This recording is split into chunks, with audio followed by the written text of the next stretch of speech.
नमस्कार दोस्तों, मेरा नाम है विजय कुमार और आप देख रहे हैं कॉमिक्स पिटारा चैनल को।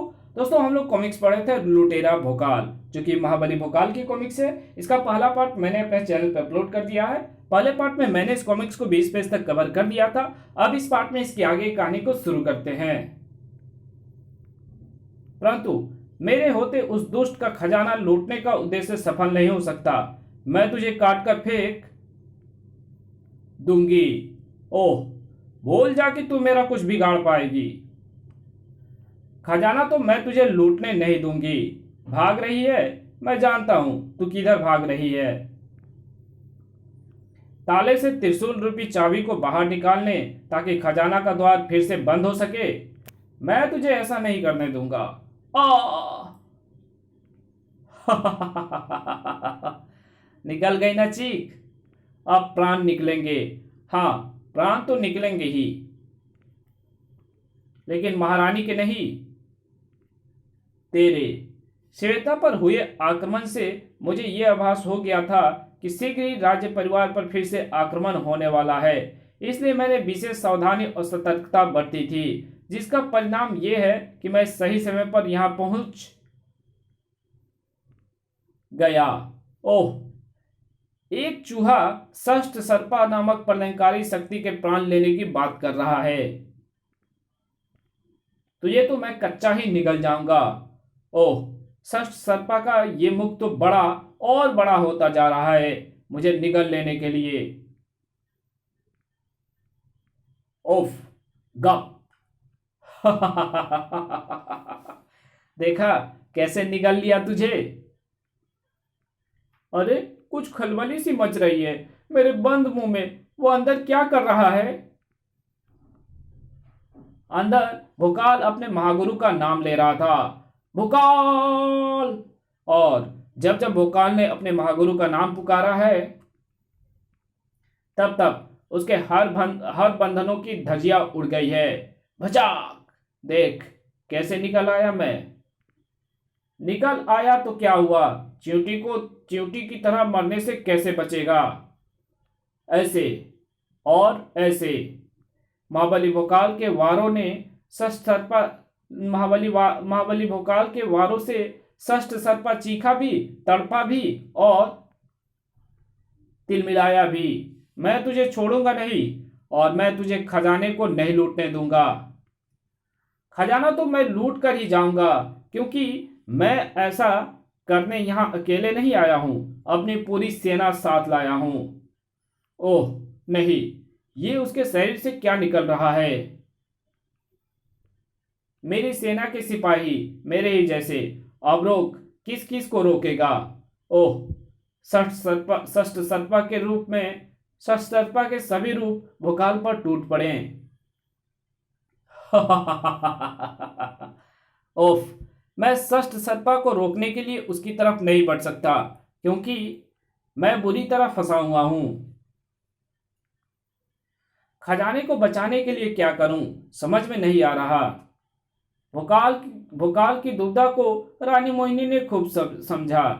षठ सर्पा को रोकने षठ सर्पा को रोकने का अब एक ही रास्ता है भोकाल। हवा में स्थित उस ताले से त्रिशूल रूपी चाबी बाहर निकाल लो, खजाना अदृश्य हो जाएगा। परंतु क्या तुम ऐसा कर सकोगे महाबली? करना ही होगा, अगर आपको स्वयं को और विकास नगर के खजाने को षष्ठ सर्पा के हाथों से लूटने से बचाना है तो। दूसरे ही क्षण एक झटके के साथ ही चाबी भोकाल के हाथ में थी, और अगले ही क्षण, ओह नहीं, खजाना तो गायब हो रहा है। भड़ाक। गायब हो गया, हो जाने दो। मैं तो अभी यही हूं, और तब तक रहूंगा जब तक तुझे सदा के लिए पृथ्वी से गायब नहीं कर दूंगा। और ऐसा करने के लिए अब मेरे पास समय ही समय है, क्योंकि अब मुझे खजाना लूटने का डर नहीं। अब तू निकाल, अपने कितने रूपों को निकालता है। क्या हुआ, थक गया? चल फिर, अब तू ही समाप्त हो जा। खचाक। आ षष्ठ सर्पा की उस अंतिम चीख के साथ ही रानी मोहिनी के कंठ से खुशी की किलकारी निकल पड़ी। वाह महाबली, कैसे अद्भुत साहस का परिचय दिया है तुमने। खजाने की चाबी संभालिए महारानी जी। धन्यवाद महाबली। अभी भी आप इस खजाने को सुरक्षित मत समझिए, क्योंकि सितोला और सर्पा को भेजने वाले तक पहुंचकर मुझे उसे भी समाप्त करना होगा। और ऐसा क्या विशेष है उस खजाने में जिसके लिए दो शक्तिशाली आक्रमण कराए गए? वो खजाने में और क्या होता है? धन दौलत जेवर आभूषण, यही सब हमारे खजाने में भी है। आओ वापस चलें। जैसे आपकी आज्ञा महारानी। महारानी जी मुझसे कुछ छिपा रही हैं, लेकिन उससे कुछ नहीं छिपा था। ओफ, कई वर्ष के परिश्रम और गुप्तचरी को भोकाल ने बर्बाद कर दिया। अब मुझे नहीं लगता कि यह काम फिर हो पाएगा, क्योंकि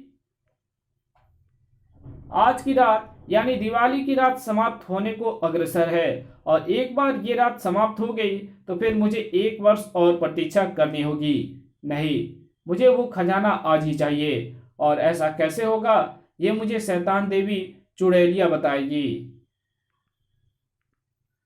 जय देवी चुड़ैलिया की। कैसे आना हुआ ब्रह्मभट्ट?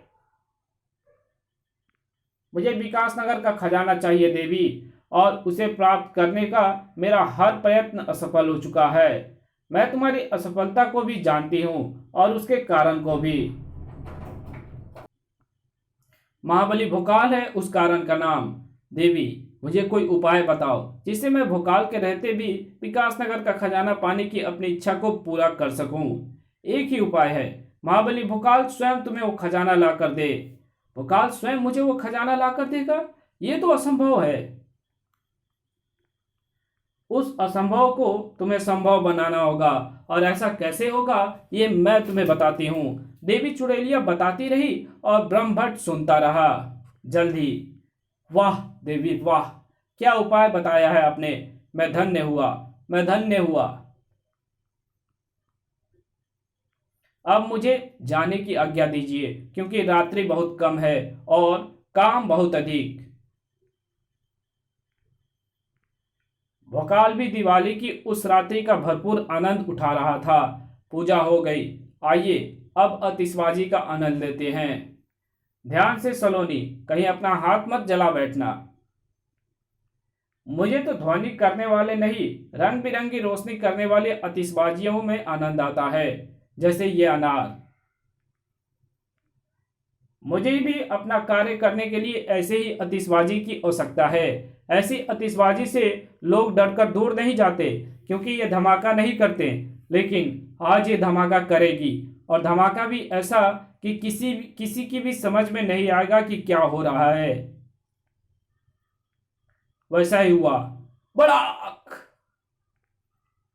सचमुच किसी की भी समझ में नहीं आया कि कब उस आतिशबाजी में धमाका हुआ और कब वहां फैला धुआं आश्चर्यजनक रूप से सभी को अपनी जकड़ में लेता चला गया। आ ये क्या हुआ महाबली? इस धुएं ने तो हमें बुरी तरह जकड़ लिया। आई, ये कोई मायावी धुआं है, परंतु तुम घबराओ नहीं। मैं अभी इस धुएं से छूटकर तुम सबको छुड़ाता हूं। ओह, आप तो खुद उस धुएं से छूट नहीं पा रहे हैं महाबली।